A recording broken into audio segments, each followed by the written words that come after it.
In the previous episode, it was mentioned that Michiru met Nanaksa, who had been waiting for a long time, at the school where they had once encountered each other. Nanaksa stated that she was there to stop Michiru.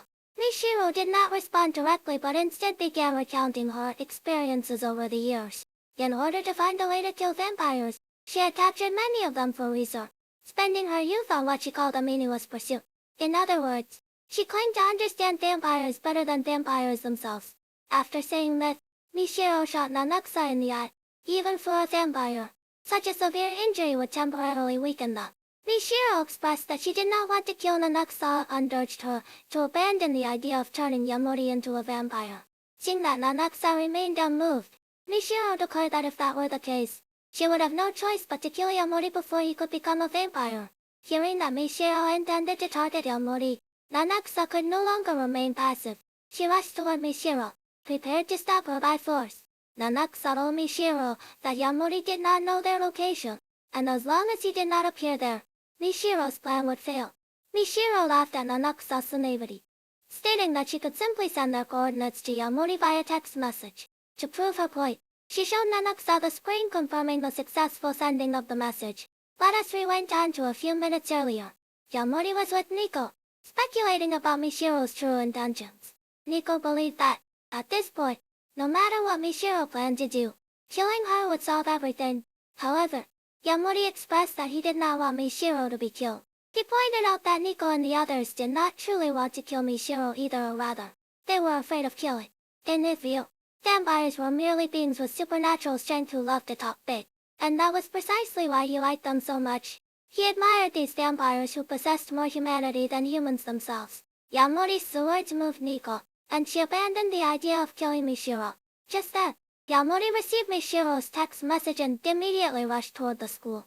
Meanwhile, Nanaksa pointed out the contradictions in Michiru's actions. If Michiru truly wanted to kill Yamori, there was no need for her to inform Nanaksa about it. Nanaksa questioned Michiru about her true intentions. Michiru mocked Nanaksa for still holding on to such naive thoughts at this stage, since Yamori was a human who sided with vampires. What reason did she have not to kill him? Realizing that Michiru was not lying, Nanaksa finally resolved to kill her. Faced with a serious Nanaksa, Michiru stood no chance and was quickly thrust into the school gymnasium. Just as Nanaksa was about to deliver the final blow, Yamori suddenly appeared and stopped her. He told Nanaksa that Michiru had never intended to kill him from the beginning. Her only goal was to be killed by a vampire. As it turned out, the text message Michiru had said Yamori did not contain their location but rather a suicide note. Based on these clues, Yamori had deduced Michiru's other method of killing vampires, making people aware of vampires' existence.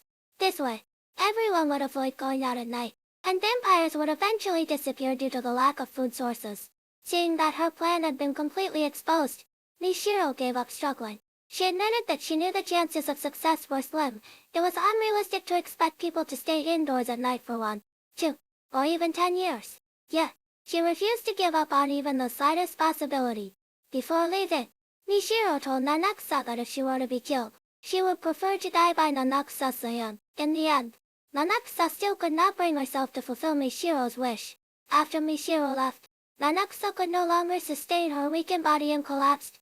Yamori asked if she wanted to drink some of his blood to recover, but unlike usual, Nanaksa did not eagerly rush toward him. Instead, she cheerfully told Yamori that even if faced with a situation where Yamori would be killed if she did not kill Michiru, she still could not bring herself to harm Michiru. Yamori comforted her, saying that he had never wanted to see Michiru die either.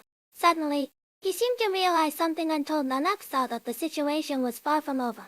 The scene shifts to Michiru, who is alone in the classroom where she first met Nanaksa, reminiscing about the past and preparing to end her own life.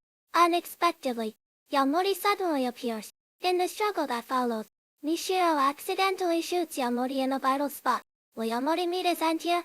Stay tuned to my channel for the latest updates on the new series plot.